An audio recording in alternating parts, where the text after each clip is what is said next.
Okay, students, it's time for your English tip of the week.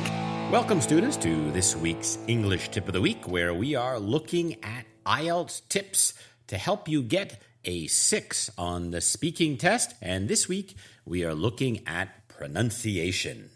Pronunciation. Now, remember, there are 4 elements of the speaking test that you must score a 6 on in order to get a 6. Fluency, vocabulary, grammar, and now pronunciation. We've been looking at fluency, vocabulary, and grammar in past episodes. So if you want to scroll back, you can find out how to get a 6 in those episodes if you didn't listen. Pronunciation is kind of the forgotten brother. Nobody talks about pronunciation, especially teachers. I do not hear a lot of pronunciation being taught in IELTS test preparation courses. But pronunciation is at the same level as grammar and fluency and vocabulary, where I know many students are worried about fluency and grammar. So we're going to take a look at the 4 most important tips. I'm doing 4 this week for pronunciation. And to me, pronunciation is the key. If you can do very well with pronunciation, you're going to score higher on the IELTS exam. But first, remember, our show is sponsored by Study It, ESL textbooks. You can download them, do some self-study with them. They are digital, they are interactive. StudyItBooks.com is the place to go to find those textbooks written partially by myself and many other authors as well. We have contributed to the Study It series. They are amazing textbooks, best used on Apple products. So if you have an iPhone, iMac, iPad, MacBook, any Apple product, they can download them into the books. They're interactive, digital, videos, keynotes, audio, pronunciation exercises. Yes, they are available on the Study It books. Okay, so let's take a look at pronunciation and our 4 most important tips. So first is chunking, all right? Chunking is very, very important. Now, what does chunking mean? Well, chunking means in English is kind of like a natural pause in your sentence. So sometimes teachers like to say there is a comma, and that is kind of a natural pause. What we don't want is robotic speech, okay? So we do not want robotic speech where you say something like, this would be an example of robotic speech. My favorite movie star is Jackie Chan. I like Jackie Chan. Jackie Chan is great because he is very funny. Okay, that is robotic speech. There's no intonation, there's no breathing. It's just individual words or individual sounds. So chunking would sound something like this. My favorite movie star is Jackie Chan. Pause, because he is incredibly funny.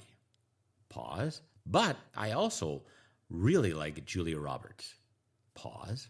Even though she's a little bit older. End. Okay. So did you hear how I chunked it out? So my favorite movie star is Jackie Chan because he's incredibly funny.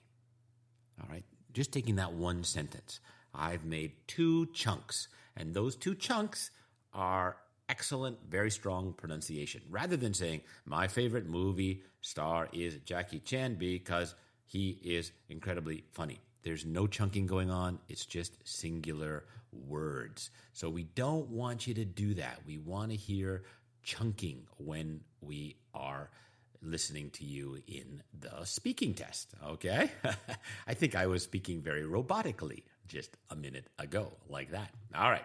Next, we want some rhythm and intonation, okay? We want a little bit of rhythm and a little bit of intonation. Doesn't have to be perfect in level to get a 6, but we want some rhythm and some intonation. We do not, this is very important, we do not want you speaking too quickly. We do not want this, okay? My favorite movie star is Jackie Chan because he is incredibly funny. Okay, that's way too fast. All right, that is not what we want to hear. All right, we want some rhythm and intonation in there. All right, so my favorite movie star is Jackie Chan because he's incredibly funny, all right? Incredibly. There's a little intonation. But I also, all right, intonation up. But I also really like Julia Roberts. Even though, intonation, she's getting a little older.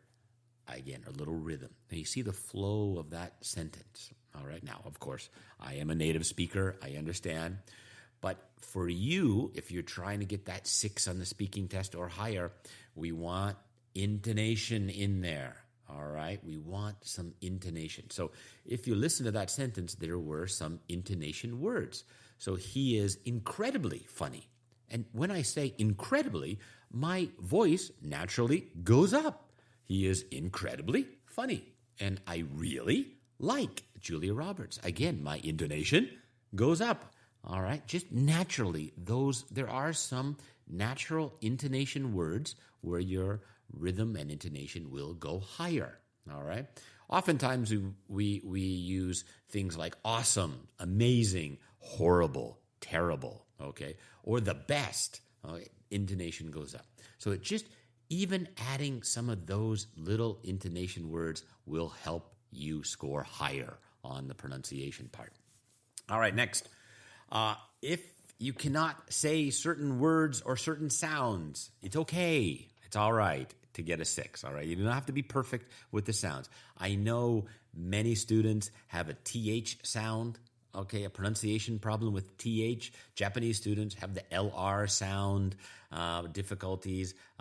Korean students with the P and the F and the B and the V sounds.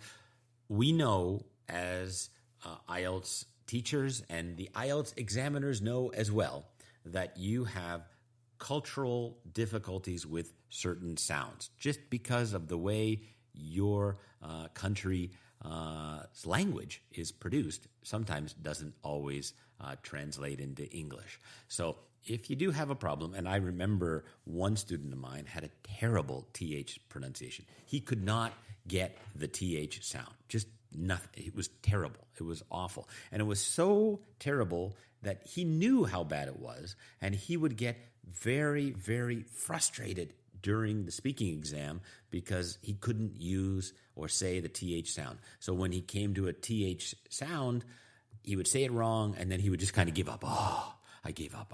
I failed my speaking exam.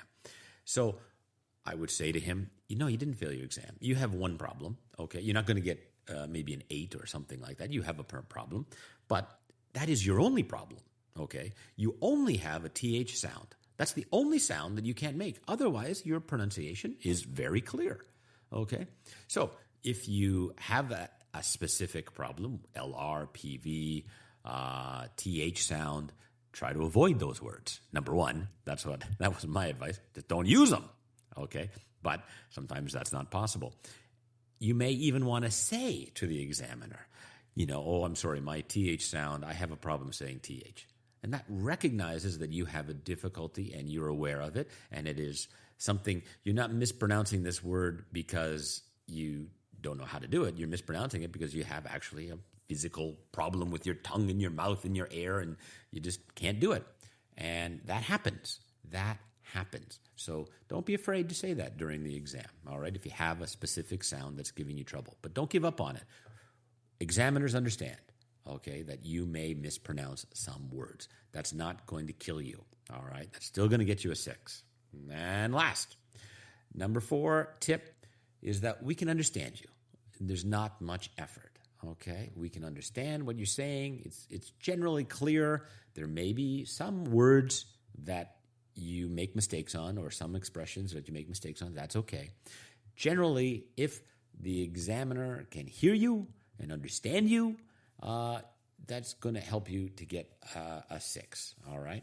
And you'll be able to know that when you are practicing with your IELTS teacher. I mean, if the teacher can understand you clearly and you're making your words and your sound and your rhythm and your intonation fairly clear, that's going to get you a 6, all right? Now, remember, you have to have all 4 of these points to get a 6, not just one. You got to be good at all 4 of them. You got to be good at chunking, all right? Chunking is so important. I cannot stress how important chunking is. Number 2, you need a little rhythm and intonation in there. Again, So important. If there are two things you remember from this podcast, chunking and rhythm and intonation. Mispronounced words, some mispronounced words are okay. We all make some mistakes and it's acceptable, and we understand that there are cultural errors based on your language trying to change it to English language. We understand that. And number 4 is that generally the examiner can understand you without much effort. All right. So those are the 4 most important tips that I can recommend you to improve your pronunciation score and help you get the 6 on the IELTS exam, the speaking exam.